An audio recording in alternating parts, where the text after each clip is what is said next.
In this news roundup of the week for Friday the 15th of December 2023, as America turns inwards, people have started to sharply recognise that a victory by Putin's Russia has suddenly become very possible in 2024. And the latest climate change COP conference has finished without a huge amount of conviction. It's being announced that we saved the world. Again.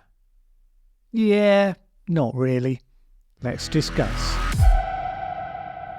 In the movie Beaches, Bette Midler delivers the following line: "But enough about me. Let's talk about you. What do you think of me?" This is a little bit about how the United States sees the world right now. It is so inwardly focused, so completely caught up in its own culture wars, that everything going on elsewhere, however strategically important it may be, is increasingly being seen only through that internal filter. So, Exhibit A, Israel is fighting Hamas, with major consequences for many people caught in the middle, with huge stakes for the entire region and consequently the rest of the world as well. Mostly the United States this week has been focused on what was and what wasn't said by the heads of certain Ivy League colleges about anti-Semitic demonstrations on their campuses. This was prompted by the war, but it's really about the fact that those campuses have been caught out with pretty stark double standards between what they mean by diversity, what discrimination they actually practice in reality, as well as what speech is considered to be unsafe for students to hear, and what speech, however genocidal, is considered to be just fine. Republicans have been hot on the trail because these people, they feel with some justification, have been politicising education on identity politics ideological grounds, and they've been caught out. And they've been driving home their advantage to strike a blow back against the other side in the culture wars. Now, that's not to be mistaken for America actually engaging in the problems of the war between Israel and Hamas. Then there is Exhibit B. President Zelensky of Ukraine made another visit to the US this week, trying to secure an additional tranche of support for his country in its war of defence against the invading Russian military. But this support was not forthcoming. Why? Because of fights between Democrats and Republicans over American policy towards its own borders. An absolutely important issue, one that even the previously gung-ho Democrats are starting to realise that maybe they have to deal with, but nothing to do with Russia and Ukraine, and bizarrely self-harming to use this internal issue as a relevant factor in relation to this geopolitical strategic one. Well, okay, maybe a degree of turning inwards is inevitable as we get into the run-up to the next presidential election. I'm fairly sure it didn't used to be the case that such timing would necessarily involve American disengagement from the world. Indeed, often quite the opposite, as candidates found it quite a useful platform to show themselves as being uber confident and competent. But far more focus now is on the former president and likely future candidate Trump being hauled through the courts, the current president and likely future candidate Biden being set up for an impeachment that's every bit as lame and pointless as the first one that the other side directed against Trump. All the leaders and would-be leaders in America seem small right now, petty and insular figures compared to some of the relative giants who made world history in the past. And that, as Politico pointed out this week, leaves just a few beneficiaries on the world stage who are starting to look big by comparison. And one of those is Vladimir Putin, whose epic 4-hour television question and answer session spoke of someone who is growingly confident that his opposition is imminently going to crumble in the face of his consistency under pressure. Plus, of course, his re-election is pretty much guaranteed, largely because anyone considered a serious challenger is sadly deceased or at the very least incarcerated. The questions to Putin were carefully filtered, although a few more critical ones found their way onto the screen somehow. They gave him the opportunity to stress that his war aims have not changed. In other words, he still intends to demilitarize and defeat Ukraine. He continued to talk, as he has over the last decade, about the driving importance of sovereignty, which in Putin's definition means the ability of a great power to bend others to its will. Weaker countries who can't resist are not sovereign, he says. And he also says there are people in the West who support him. And this is true, thanks to his painting himself as a champion on one side of the American culture wars, the side that's against wokery. Because America is only seeing the outside world through the filter of its own internal obsessions, he has indeed gathered an relatively unlikely band of admirers, just enough to make things awkward for those on the other side. Putin also used the standard politician's formula for denying something, but doing so in a way that totally leaves the door open for that thing to happen later. That was in reference to a second mobilization, drafting more of Russia's military-age men to be thrown into the meat grinder of the front line. Why do we need a mobilization, he asked. Today, there is no need for this. Well, today there is no need for it. That entirely leaves open the possibility that tomorrow things could change. Mealy-mouthed politician speak, we have no plans to introduce, often means we haven't held our planning meeting yet, and we don't want to tell you about it when we do. The current optics have led one question to start to be heard this week from numerous quarters to an extent that we haven't seen so far, which is simply this: what if Putin actually wins this?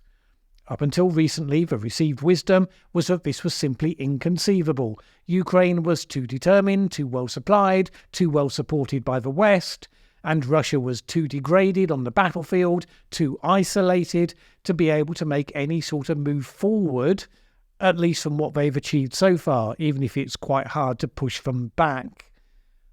But now, doesn't necessarily look like that anymore. America has turned so sharply inwards. Ukraine's ability to come through on the battlefield seems very much to depend on America's internal debates, pushed by domestic interests in Congress. And yet those doing the debating seem wholly oblivious to the reality of how the world will change if Putin wins, and what that would mean for the strategic interests and position in the world of the United States as well as the West generally. As veteran Russia watcher Fiona Hill said this week, a world with a victorious Putin will be one where America's standing in the world is diminished, where its enemies will be emboldened.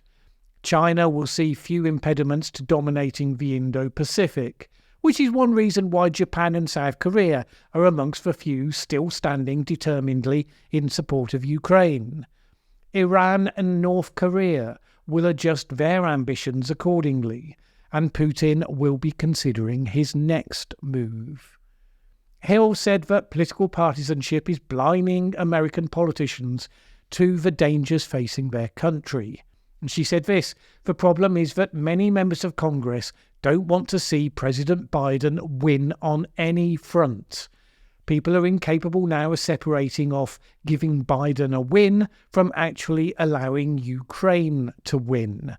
They are thinking less about US national security, European security, international security and foreign policy, and much more about how they can humiliate Biden. And she added this: in that regard, whether they like it or not, members of Congress are doing exactly the same thing as Vladimir Putin. They hate that. They want to refute that. But Vladimir Putin wants Biden to lose, and they want Biden to be seen to lose as well. This is the key test for a nation in decline, at least it seems to me. When you have the losing party wishing the winner well, because it will be best for the country if their leadership succeeds, then you have a nation whose democratic system serves the country.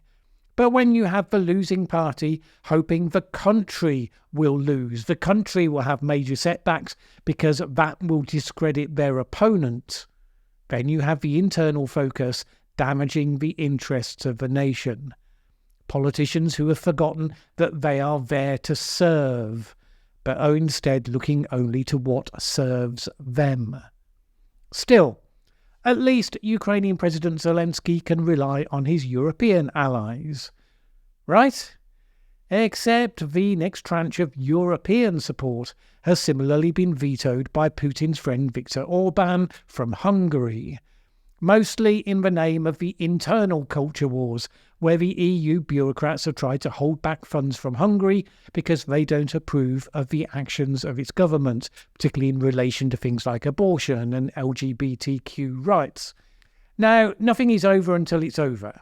There was certainly a time early in the Second World War when the knowledgeable observers concluded that Britain was doomed to quickly fall to Hitler, and it seemed as though it was very clear, very obvious that those events were going to follow that path. But momentum often shifts in the middle of such conflicts, as indeed it did then, thankfully, and as indeed it just did now in Putin's favour. The dawning realisation of where that might take us might, and I say might, mean that the momentum shifts back again.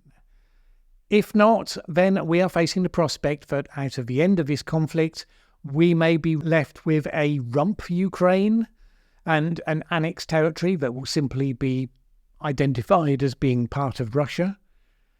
I'd expect Ukrainian politics would then get ugly as the nation struggles to come to terms with that outcome.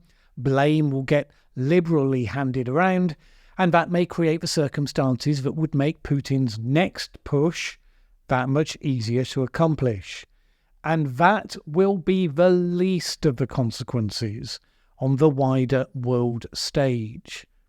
Still, at least in the meantime, we saved the world from climate change.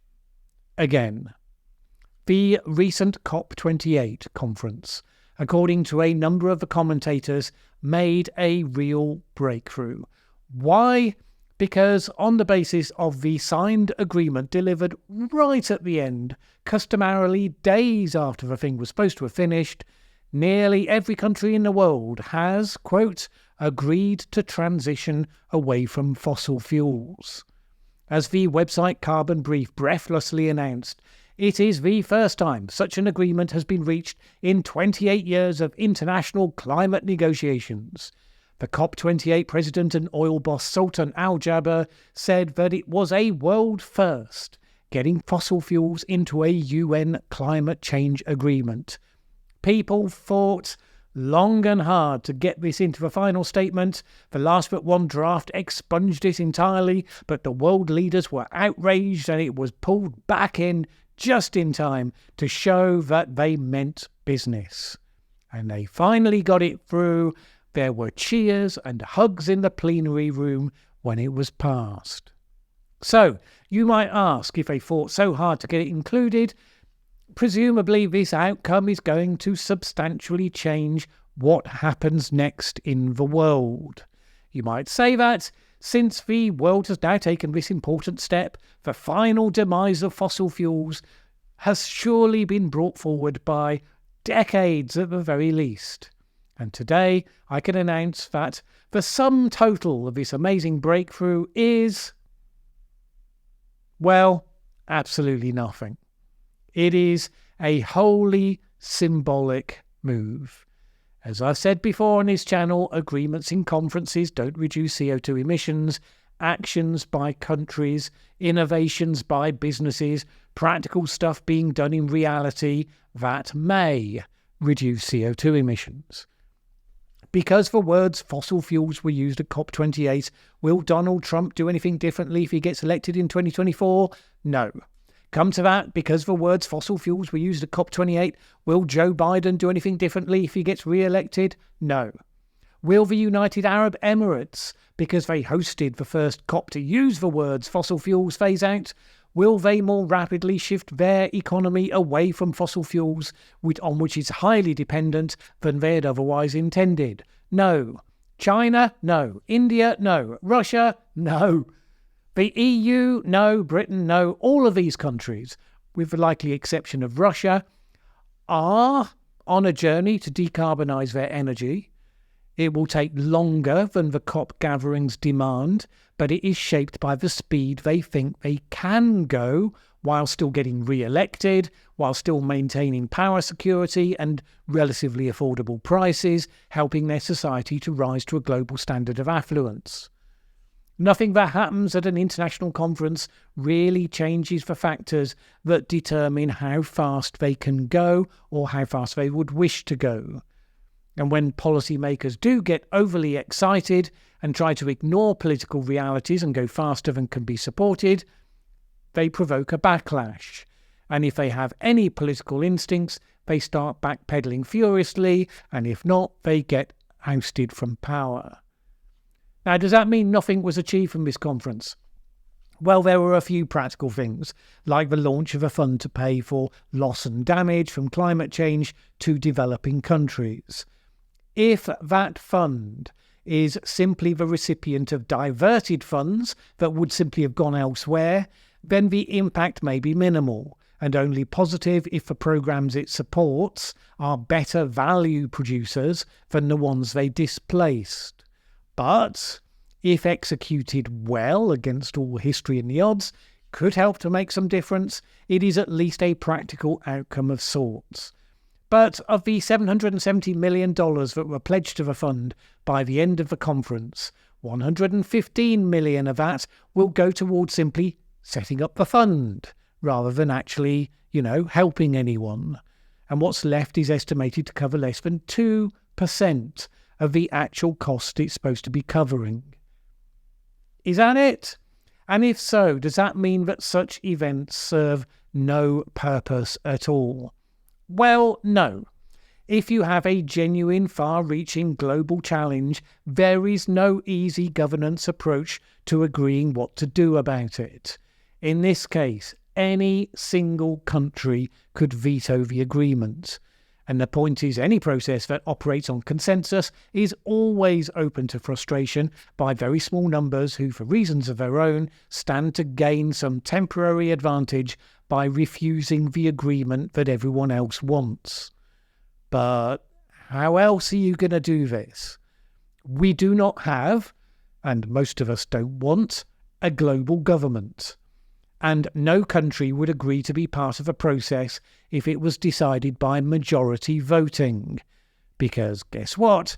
Most of the countries would band together and pass motions requiring the rich countries to transfer vast amounts of their resources to everyone else. The rich countries would then refuse and boom, end of process.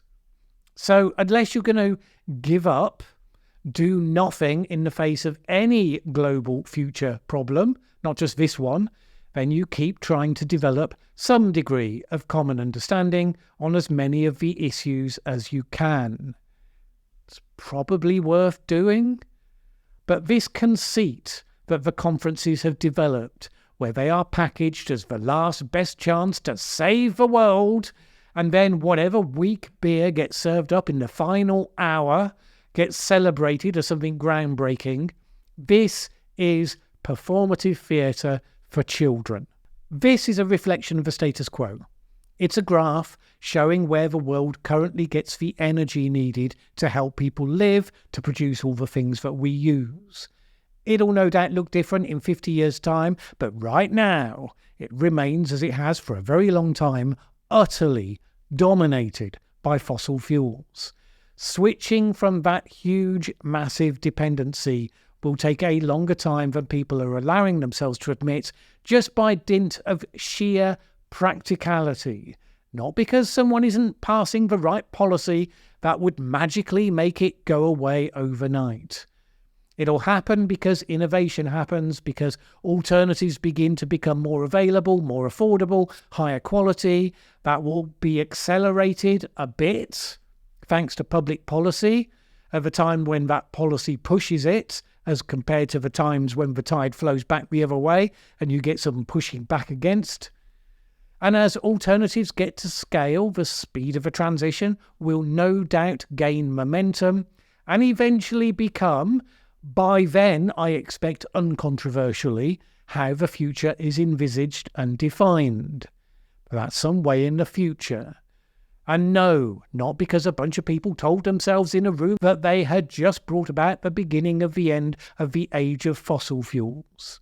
And let's be clear, it won't happen fast enough to avoid a number of the negative consequences that have been predicted becoming commonplace reality, nor to stop some countries that are most vulnerable to climate change seeing some of those real problems.